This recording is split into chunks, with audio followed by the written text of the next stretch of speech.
This is episode 3 of Astrology versus Science. Do the planets affect us? So now you have to deal with the knockout punch. This is the punch that I told you to watch out for back in episode 1. In that episode, I explained that if astrology uses a causal model to rationalize its validity, then science is going to rip it to shreds. And here is the shredder quote: "There is no proposed mechanism of action by which the positions and motions of stars and planets could affect people and events on Earth in the way that astrologers say they do, that does not contradict well-understood basic aspects of biology and physics." So before we try to deal with this critique, let's make sure we understand it. First of all, what is a proposed mechanism? Well, a mechanism basically is a machine.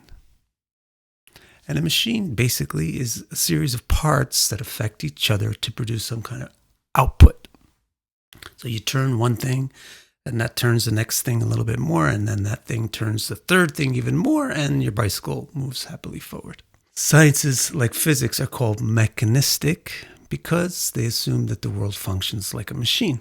And this is a reasonable assumption. Krishna himself expresses the same point of view, yantrardhani maya. So it's not like science is some evil thing. So now what's a mechanistic proposal? It's a proposal about how specific parts of the world work. Gravity, for example, is a mechanistic proposal that explains how things fall, or in other words, how objects are drawn towards larger objects. Inertia is another mechanistic proposal. That one explains motion. Now that we know what a mechanistic proposal is, the next important thing is to understand that not all proposals are valid. Science would accept a proposed mechanism as a valid mechanism only if it can demonstrate its validity. It has to prove that it works. How do you prove that a model works? You make accurate predictions with it. For example, we accept gravity as a valid mechanism because it can predict the way a thing will fall. And if you test it out, the thing actually falls that way. So when you get this quote, "There is no proposed mechanism by which the positions and motions of stars and planets could affect people and events on Earth in the way that astrologers say they do," what do they mean? They mean that there is no explanation for how the location of, say, Saturn could mechanistically cause a particular person to be very pessimistic or very tenacious or whatever it is that Saturn is supposed to do. Now you say, wait, I've heard people explain ways that the planets could affect us on Earth. So yeah, the problem isn't that people haven't proposed mechanisms to explain how the planets can affect us on Earth. I mean, the person who invented the whole idea in the first place, Ptolemy, proposed a mechanism for it. The problem is that his proposal and all the others that have followed it aren't any good when they're put to empirical and logical test.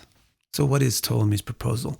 Basically, he suggests that the planets emit some kind of energy, and that energy interacts with the Earth.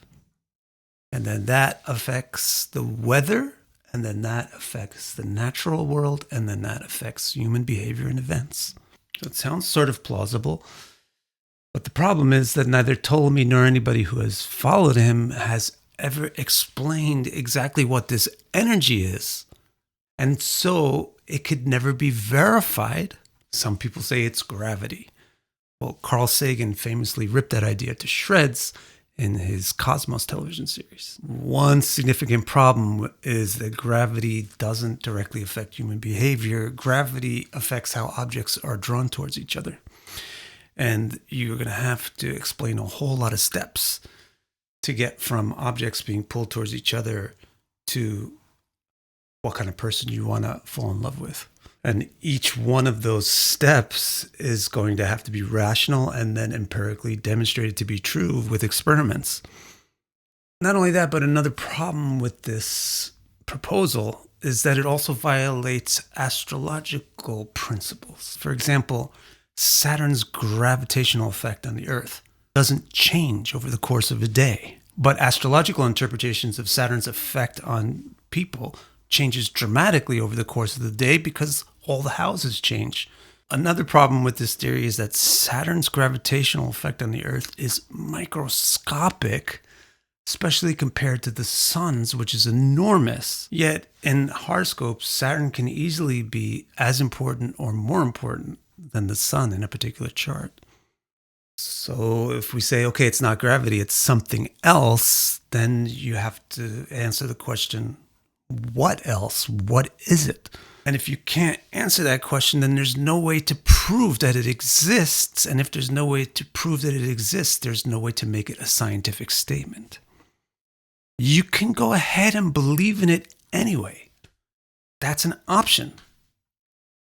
But then what you have is a belief, and just a belief. It's not science.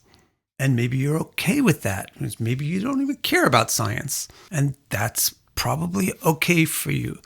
But for me personally, it's not okay. Because personally, I think that the scientific approach to thinking is fundamental to the way that human intellect should work, as evidenced by the fact that science evolved out of classical Vedic schools of thought, Sankhya, Vaisheshika, and Nyaya. So then what's the bottom line? Is astrology pseudoscience after all? Well, scientists definitely seem to be very convinced that it is. But let's examine their conviction for a second. It turns out that the way scientists arrive at this negative conclusion of astrology is actually an embarrassment to their intellectual integrity. First of all, it's a heinous embarrassment for anyone to betray their own mother. And that is exactly what modern science is doing by denigrating astrology. Second of all, it's embarrassing for any scientist to reach a conclusion prematurely. In fact, it's a childish blunder for anyone to reject a proposal before understanding it. But again, that's exactly what modern science is doing with astrology. They say there's no mechanism by which the planets can affect us like astrologers say they do, without realizing that astrology does not even claim that the positions and motions of stars and planets affect our behavior. Or do we?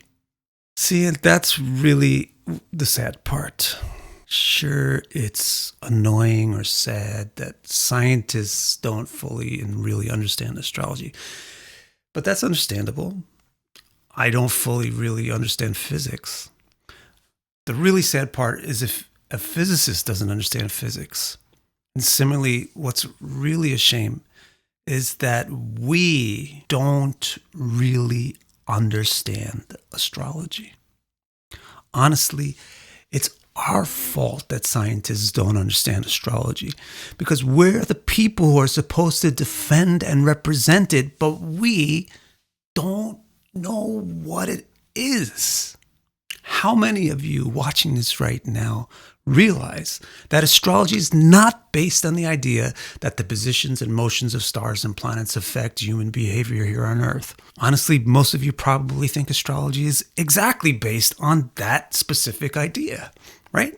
So why do so many of us think that astrology is about how planets affect us? It's because we just accept whatever we hear. That's our tendency. And what do we hear? We hear whatever is being said the loudest and the most often. And is that always the most accurate thing? Not really. So let's be specific. What exactly did we hear about astrology when we were first introduced to it? Well, most of us were fed some variation on Ptolemy's idea. Ptolemy's idea that planets affect people. And what did we do? We gobbled up that prepackaged TV dinner because we're hungry and it's the only food in the house. But how many of you quietly wondered to yourself why these potatoes taste a little bit like aluminum? How many of you watching this right now realize that Ptolemy literally just made stuff up to make astrology sound impressive to physicists? Some of you watching right now are Vedic astrologers or fans of Vedic astrology. How many of you watching right now realize that Ptolemy's concept completely contradicts the native and essential Vedic concepts of karma and kartavya? Some of you watching right now are into Western astrology. How many of you realize that Ptolemy derailed your tradition and led it into a train wreck? Western astrology never embraced this mumbo-jumbo pseudoscientific causal mechanism until Ptolemy stumbled onto the scene and tried to make it sound like physics. The Babylonian and Egyptian foundations of Western astrology did not operate on such a silly pseudoscientific model, nor did any Greek before Ptolemy. The very word astrology tells us that it is not based on a causal mechanism. Astrology means sky words or information in the heavens. So the positions and motions of stars and planets does not affect people. The positions and motions of stars and planets are words written in the sky by the universe itself. And like words, they convey information. They do not mechanistically cause events. If you really love astrology, the most important thing that you can do for it right now is to stop believing in Ptolemy's mistake. Now, not everything that Ptolemy wrote is bad, but this particular idea that there's a causal mechanism by which planets literally affect humans is a bad idea. It's a very, very, very bad idea.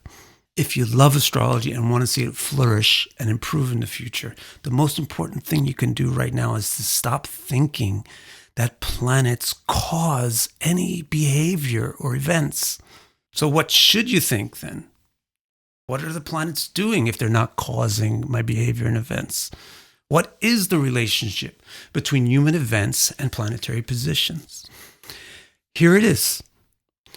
Human events are propelled by human actions. Actions cause changes.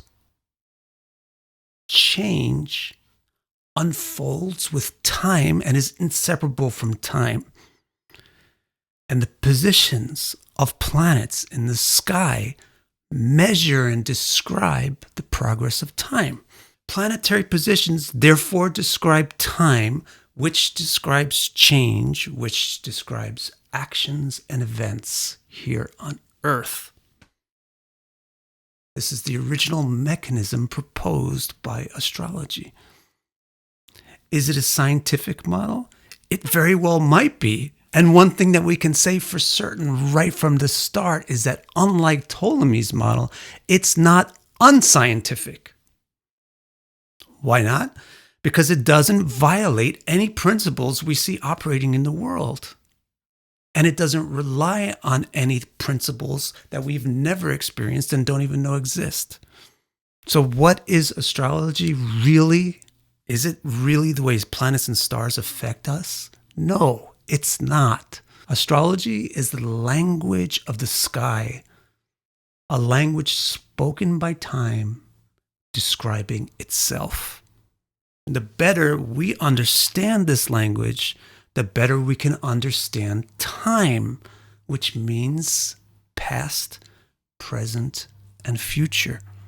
So now we've replied to Wikipedia's entire summary or introduction to their scientific critique of astrology. We'll continue into the body of this article in episode 4, which will go into more detail about the ideas and the specifics that have been summarized so far. So please be sure to go through the description below the video to find a link to transcripts, to astrological readings that I offer, and to my books, especially this one particular book I would recommend on this subject. It's called The Beautifully Rational Philosophy of Astrology. It explains everything that we're talking about in this video in a nice written way that's very easy to understand. Thank you so much for your time.